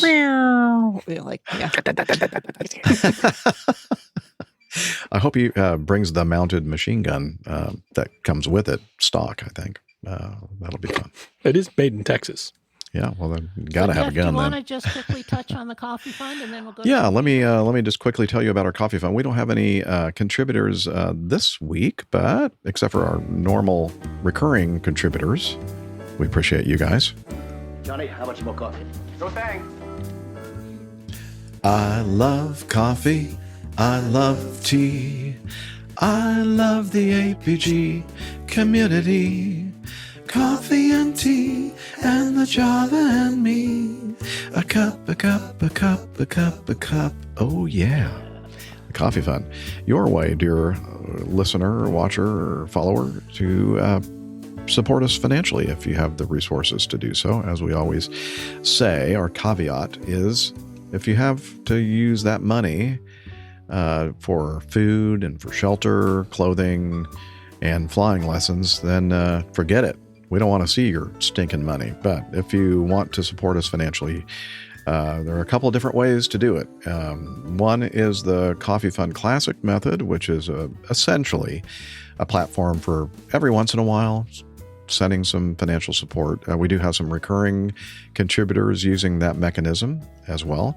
But most of the people that are doing recurring contributions, donations to the show, use Patreon. They are patrons of our show.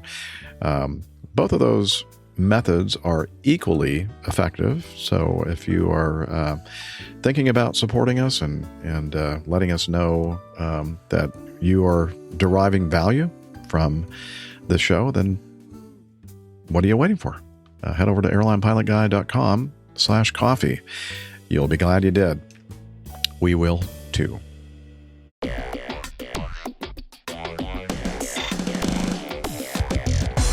Captain, incoming message.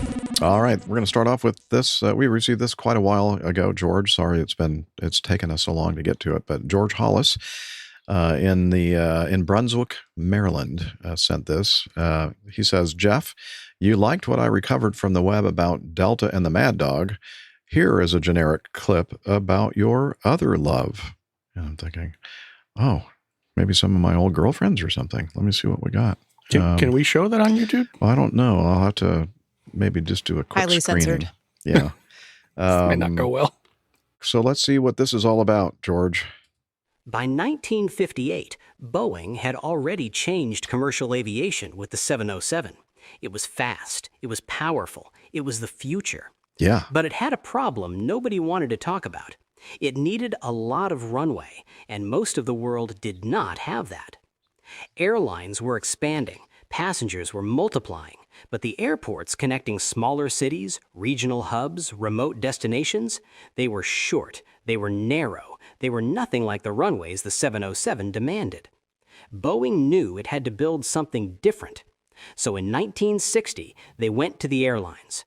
And what happened next was one of the most unusual design negotiations in aviation history.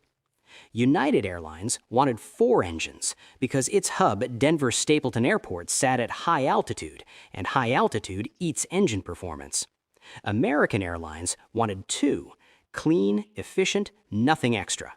And Eastern Airlines wanted 3 because its Caribbean routes crossed open water, and at the time, twin-engine jets were restricted by regulation to routes no more than 60 minutes from an airport. 3 airlines, 3 completely different answers to the same question. Boeing had to find a way to satisfy all of them in a single airframe. On December 5, 1960, with that compromise still being hammered out, Boeing launched the 727 with 40 orders from United and 40 from Eastern. The plane did not exist yet, but it already had customers. Around that same time, Boeing was also in talks with British aircraft maker de Havilland, which was developing its own trijet, the DH-121 Trident. The 2 designs were similar in layout. There was a suggestion the 2 companies collaborate. Boeing sent engineers to de Havilland sent engineers back. They studied each other's work, and then Boeing walked away from the table. De Havilland wanted Boeing to license build their aircraft. Boeing refused. Their position was clear. This plane needed to be built for the American market. 6 seats across, runways as short as 4,500 feet. Nothing less would work. All The right. engine decision came next. I It was thought just as I was contentious. pushing the correct button, but I was wrong. Here we go. Got to have that window in focus for that to work. All right, let's... Hey, everybody. By the way, watching the video there, and a link to that in the show notes. It's as much of that as we're going to play, but it's very informative. But looking through the... the jump seat, looking through the windscreen and the cockpit view outside and the airport that they're approaching. Anybody recognize that here on the crew? If you were watching the video? They weren't paying attention. Did you play it again? The video. No, I'm not going to play it again. Sorry. It was LaGuardia. I did look up briefly. I was snacking a little bit, though. I'm sorry. Yeah, I think it was I looked LaGuardia up and I runway saw 4. the very top edge of an airplane going across the screen. I was looking at the line diagram thinking they put the wing on upside down. Uh-huh. Well, what you're talking about, AJ, I don't know. That's in the video. I don't know why. Oh, I know. Yeah. iHaul Boxes had made a funny comment about they were short, they were narrow, and then it pans to a sat picture very, of all very the low women to the ground. barking. And the next one was it just barely the top edge of the fuselage. Like, I know. It was so short it didn't make it in the video.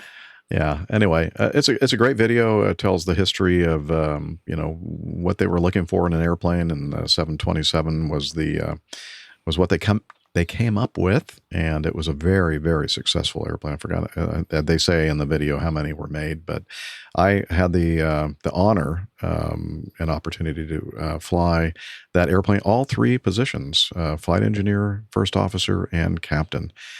10 years total. I forgot exactly how many hours combined I have in that airframe, but an amazing airplane. I flew the 727-200 model, and it was a great airplane. Definitely miss it for sure. Thanks, George. Yeah, thank you, George, for sending that in. And again, you aviation geeks out there have to watch this. We'll have a link to it. And I should probably point to the creator of the video, but I don't think I wrote that down anywhere. It'll be in the show notes. It'll be in the show notes. Okay, we're going to skip to number 5 now. All right, we're skipping to number 5. Let's see. This is from Kris Pellens. A question about an incident at Brussels Airport, episode 696. Hi, Captain Jeff, Captain Nick. I was listening, and everybody else too. I was listening to episode 696. Yes, I'm a bit behind. I have a question about the incident at Brussels Airport. Why didn't the RAAS system alert the pilots that they were on a taxiway instead of a runway? I know that in the flight simulator it would alert me, but I'm not sure how this translates to real-life operations, of course. Thank you for the amazing podcast. Best regards, Kris P. And Captain Nick, looks like you gave Kris an email response. Yeah, I did. I did a little bit of research and discovered that the RAS system, which is a sort of add-on to the EGPWS, which is, Enhanced Ground Proximity Warning System. What's the RAAS stand for? That's a very good question. RAAS stands for Runway Awareness and Advisory System. Did we say that together? They should have called it the Runway Advisory and Terminal System. Yeah. Anyway, it wasn't fitted to the incident aircraft, so it's an optional add-on extra, and they hadn't paid for it, so that's why they didn't know.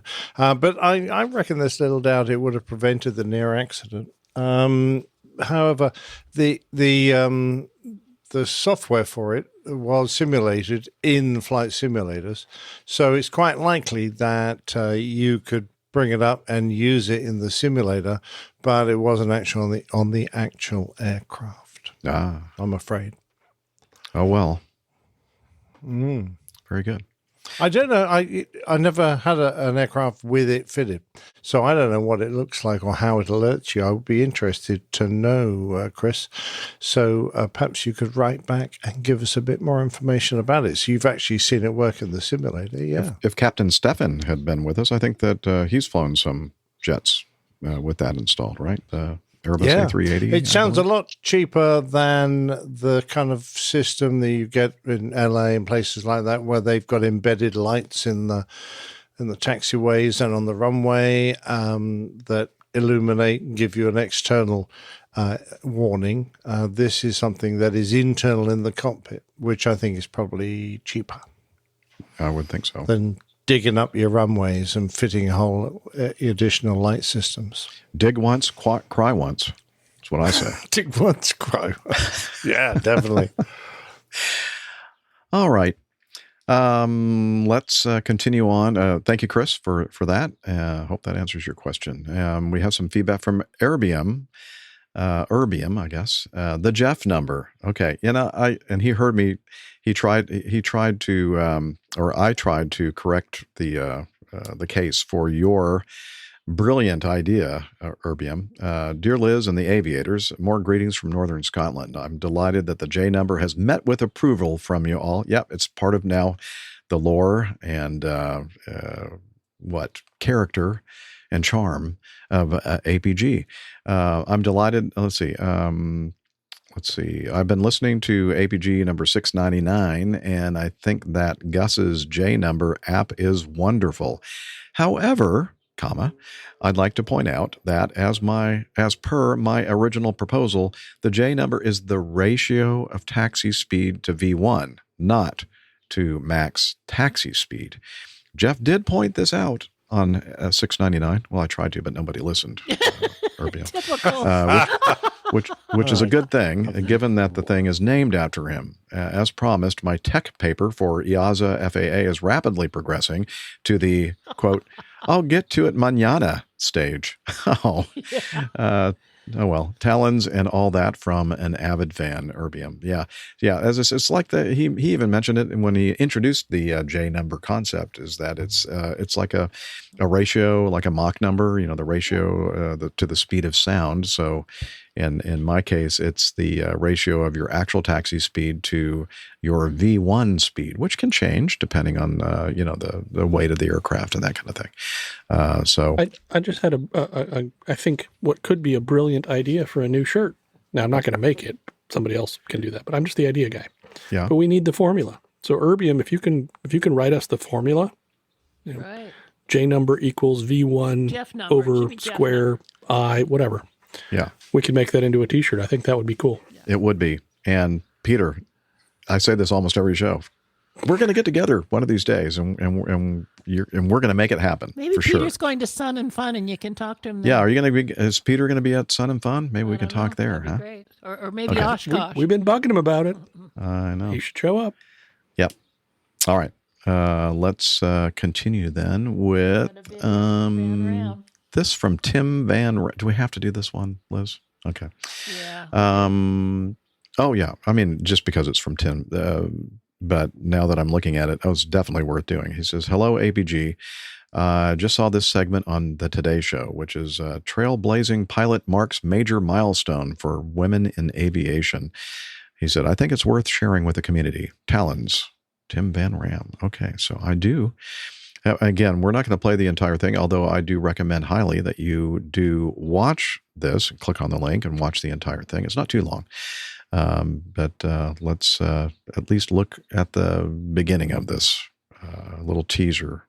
Ready? Some lights on here. For 41 years, United Airlines captain Kristen Wilson says she's been living her dream. Taking off, flying through the clouds, watching the sunset. It doesn't get old. Fittingly, Wilson now flies the Dreamliner, this massive 787 used for some of United's most prominent international routes. It's our bunk room. It's where we take our rest. Are you actually able to sleep? Yeah. Like I said, unless it gets real turbulent, then I wake up. Here, we join Captain Wilson inside the flight deck as she prepares for a 15.5-hour flight from San Francisco to Australia. What's your favorite part of a flight? Takeoff and landing. That's the most fun part, because that's where you get to fly. Becoming a pilot is something Wilson says she first set her sights on when her dad took her on a friend's airplane at just 9 years old. And we took off, and I thought that was the greatest thing in the world. And my dad said, what are you grinning about? I said, this is what I'm going to do when I grow up. At the time, it was the early 1970s. There were no women commercial airline pilots, but Wilson says that never deterred her. When I was 12, my mom and sister and I moved to Denver, and we drove by United's Flight Training Center. And I looked at my mom and I said, I'll be there someday. And 10 years later, just shy of her 23rd birthday, she was one of just 4 women in her new hire class. With few exceptions, I haven't had any problems with any of the men I've flown with. A couple guys told me I was only there because I was a woman, and that I didn't listen to them. It's like I got hired because I was qualified, and I know that. So let's talk about our plan. More than 4 decades later, Wilson will soon be United's most senior pilot, the first woman within the airline to hold that title. There are 18,000 pilots with United, and you're number 1. Mm-hmm. What does that mean to you? Well, it's incredibly humbling. I never started out to be number 1. I just wanted to fly airplanes to the best of my ability. Yeah, so I'm going to stop it right there. I wasn't sure. There wasn't really a good place to stop. But number 1 out of 18,000 pilots. And, if you do the math, the way our seniority system in the major airlines works here in the United States, everything is based on that number or where your position when you're hired. When you were hired, yeah. And just shy of 23 years old, I mean, you can guarantee as long as you can keep yourself healthy and you don't screw something up in your career, you're probably very, very likely to be the number 1. Pretty low seniority number at this point. Yeah, right. For sure. Now, I was able to make it and I was hired by Delta when I was just shy of 30 years old. So you can see that was a 7-year difference between her and myself. Of course, a different airline, but I was able to make it up to like something shy of the 200 mark. But I knew I would never ever be number 1 as on the entire the system seniority list. But at least I was number 1 on the fleet that I was flying at the time, which was kind of nice.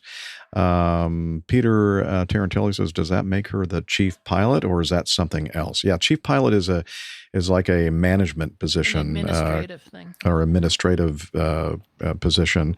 And chief pilots, I'm not aware of any airlines that chief pilots aren't actually, line pilots. But I guess maybe that does happen somewhere. But at Delta anyway, and all the majors like United, American, Southwest, whatever, chief pilot is a pilot, and but they kind of take an administrative role. But it doesn't have anything to do with their supervisor. seniority. Has nothing to do with the seniority, no. Right. In fact, the people that are very, very senior, they do their best to stay away from those kind of roles because it's way too much work. They've probably been there. They've probably been there, done that. Just speaking personally, yeah, that is me speaking personally. Yeah, for sure.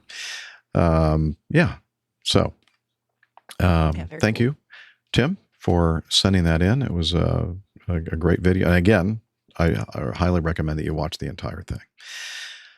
Continuing on with this from Triple H, Hank Humphrey, ARFF trucks crossing runways. Hi, guys. As a listener for the past 5 years, I look forward to every week's release. Thank you. As a former longtime volunteer fireman, I have one comment about the LaGuardia situation and the Truck One movement. If you've ever seen one of the Port Authority's vehicles up close, you'd know they are huge and carry a lot of water required for immediate firefighting. Once you get a truck rolling, even at 5 to 10 miles per hour at a standing start, it takes a lot of space to slow it down and stop.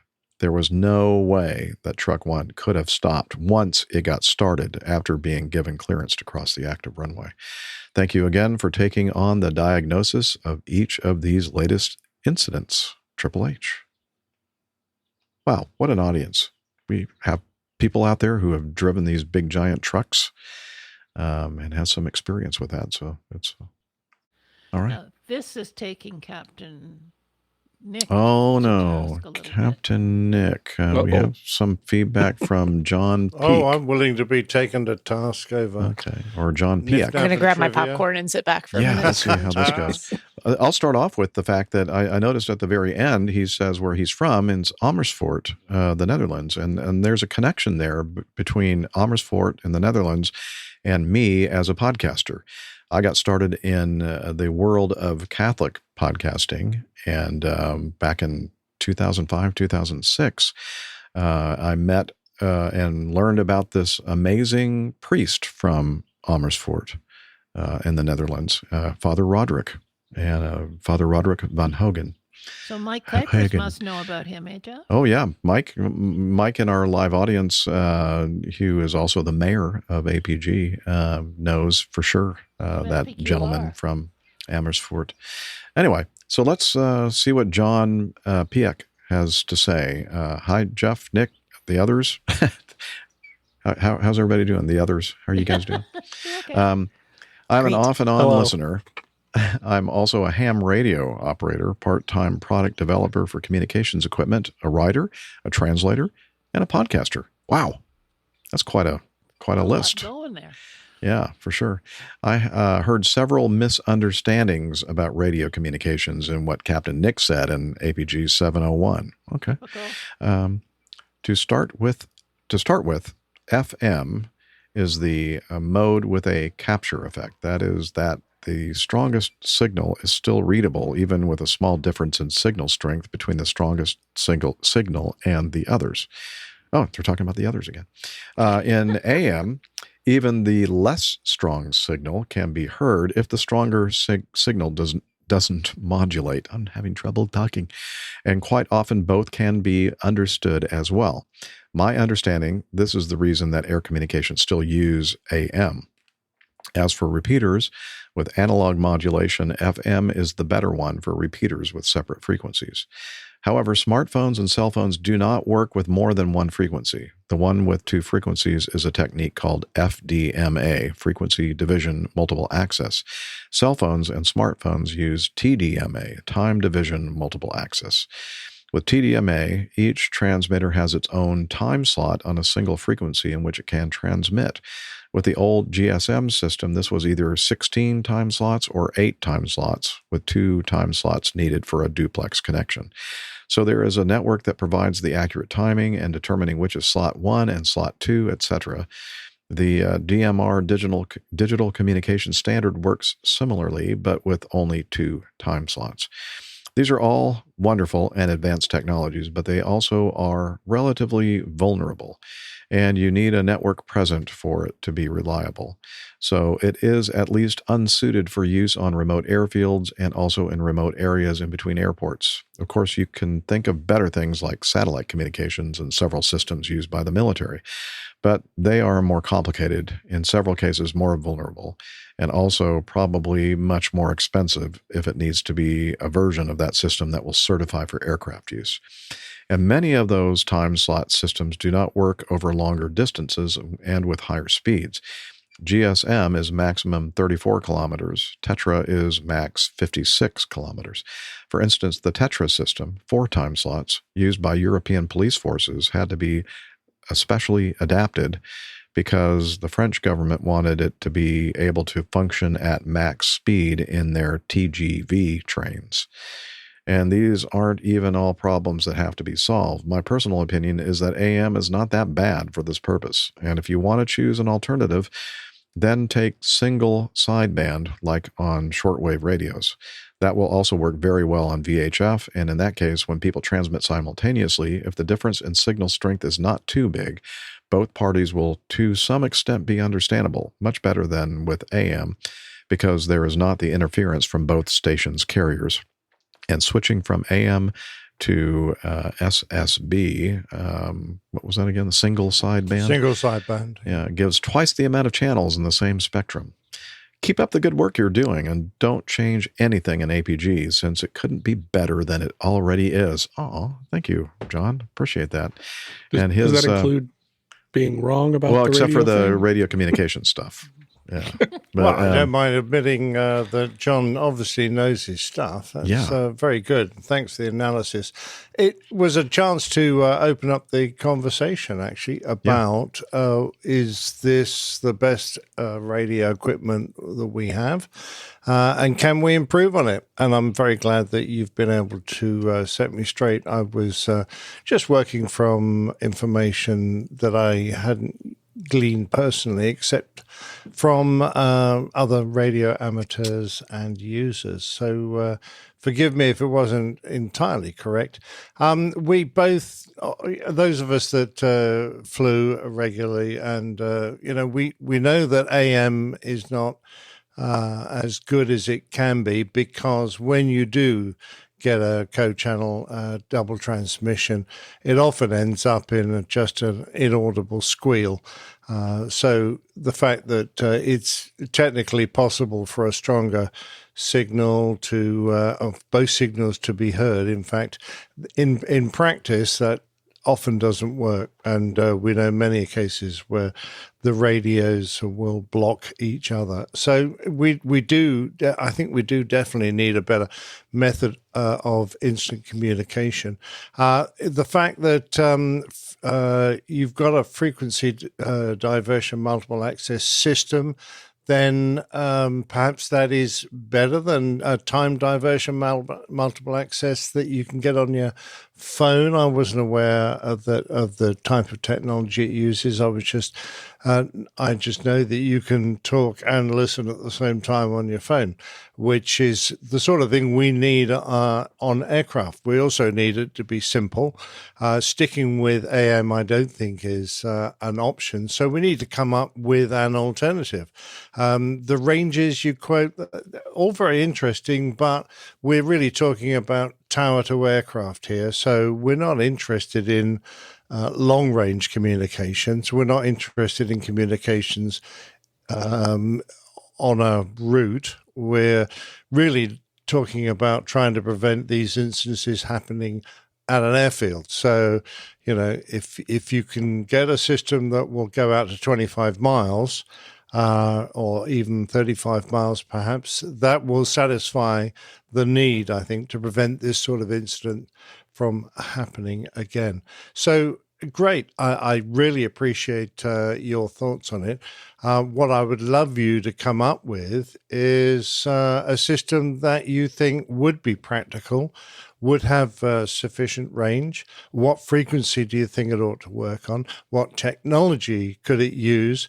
How would you make it inexpensive enough for both, airlines are always worried about cost, but, obviously they can afford more, but also for GA. Well, so don't forget that whatever you priced it at, and then you put airplane on it, quadruples at least? Yeah, he did it does, mention that. and there's no doubt about that. But of course, the more you produce, the cheaper it becomes. And the days when I started amateur radio work, my radios were incredibly expensive, and now I can pick up fantastic triple band handheld radio systems for 25 quid. I mean, they're unbelievably inexpensive. So once you get this technology in and working, and the more people that build it, the cheaper it will become. We know that. And apart from that, even if you just make it for the airlines to prevent massive accidents, and you have dispensation for GA aircraft to use a simpler system, I think we'll have cured the possible Tenerife problem, or another occurrence of a collision on a runway, which is just awful. It's one way to try and ensure that air traffic can speak to anybody anytime they want. And I'm open to any suggestions. And the fact that my thoughts were a little bit askew doesn't worry me at all. So long as we get the conversation going and we have some thoughts that might, you never know, leach into the system, and someone in the FAA or the CAA or whatever might be listening going, well, actually, the bloke has a point. If we could improve this, then perhaps, we could prevent another major accident.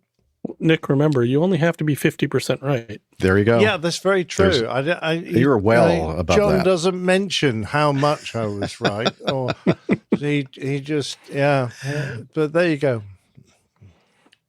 By the way, 73's Papa Alpha 6 Echo. Yeah, 73s. iHall Boxes in our live audience says, the man's definitely radioactive. Ooh, yeah. Yeah. Dear, okay. I'm cringing here. My communications aren't as strong in AM. Okay. Let's see, what else do we have? Yeah. Oh, Tim says, my comms are good until I push the talk stupid button. Yeah, it's true for all of us, I think. Yeah. And iHall says, just have the transmissions processed by a turbo encabulator. For a number of years now, work has been proceeding in order to bring perfection to the crudely conceived idea of a transmission that would not only supply inverse reactive current for use in unilateral phase detractors, but would also be capable of automatically synchronizing cardinal parameters. I mean, that's all we have to do. So simple. It's Yeah. that easy. Yeah. I can't believe. Yeah. Love our turbo encabulator. It's great. You like how quickly I found that too? Perfect. Yeah, I'm proud of myself. Yeah. Well, on that great note, we'll wrap it up, I think. All right. Let's do that. Wrap up time. All right. First thing we'd like to do is point you to I'm pointing at you right now, to airlinepilotguy.com. It's our website that is very ably managed by two APG community members that without them, I don't know where we'd be or what we'd do. So thank you very much for that. Lots of good stuff there. Information about the crew and the community calendar. And we have Tiffany managing Buffalo. our APG library in Buffalo, New York. And let's see what else. We have a special page for the Plain Tale episodes. And we have merchandise that soon, I'm sure, we're going to have all kinds of great new T-shirt ideas and stuff. So we'll see how that goes. Yeah. And stuff. Yeah. All right. We already have the ideas. We just need the stuff. And we need the follow through is what we need. Yeah. And the stuff. Yeah, you're right. All right. I'm thinking that Talk Stupid button, that'd make a great T-shirt too, I think. All right. We're also on social media, or what I like to call the Sochmeads. Yeah, we can call it the Sochmeads.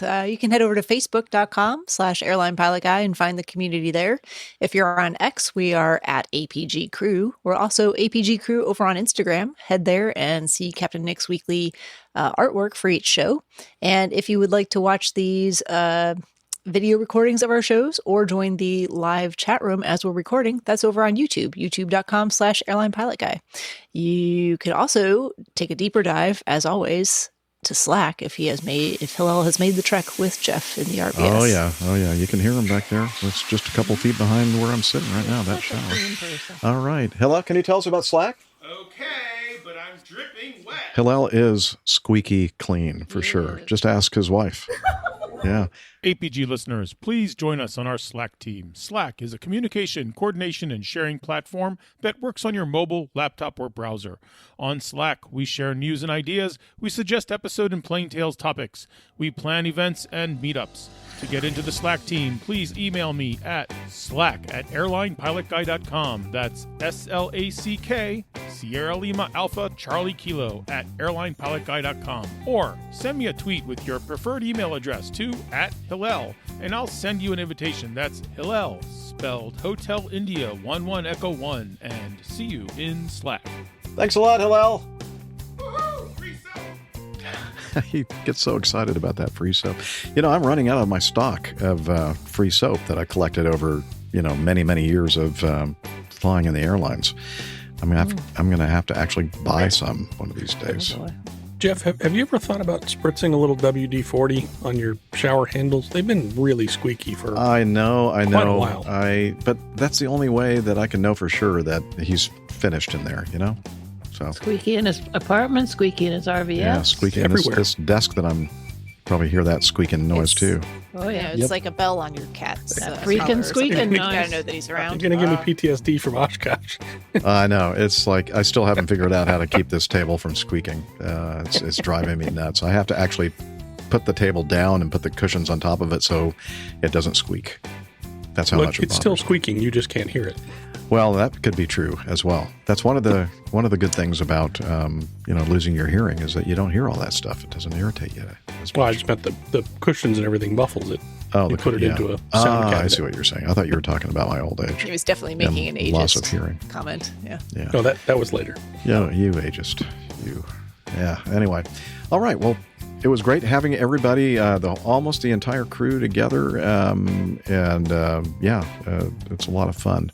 Well, I guess this is the entire crew, and just some of our subs that we have on every now and then couldn't join us. Let's see. What else do we want to say before we? I know what we need to say. We need to thank our producer, Liz Piper. Thank you very much. And My pleasure. Liz. honestly, Nice to see everybody. all these news stories and all these pieces of feedback are, what's the word that they use for choosing certain things? Procured? No. Vetted.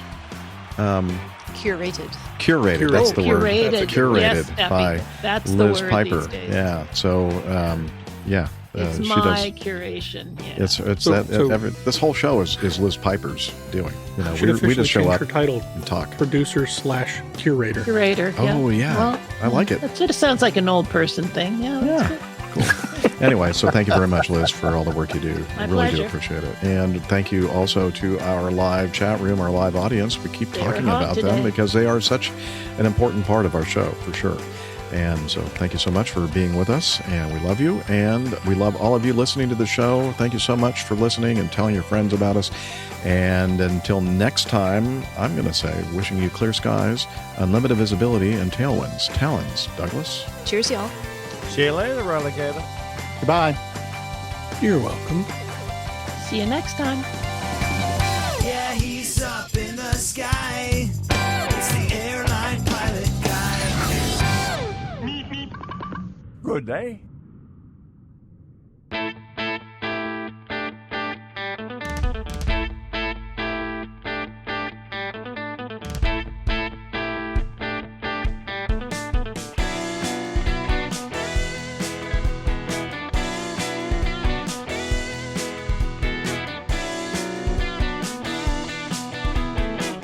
I used to be such a good pilot till I started APG. I opened doors for little old ladies. I helped them to their seats. Airline pilot guy, I fly America. Oh, airline pilot guy, he can land in heavy fog.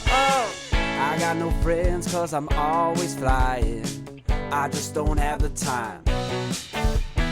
But I can land this old plane. I can land it just fine.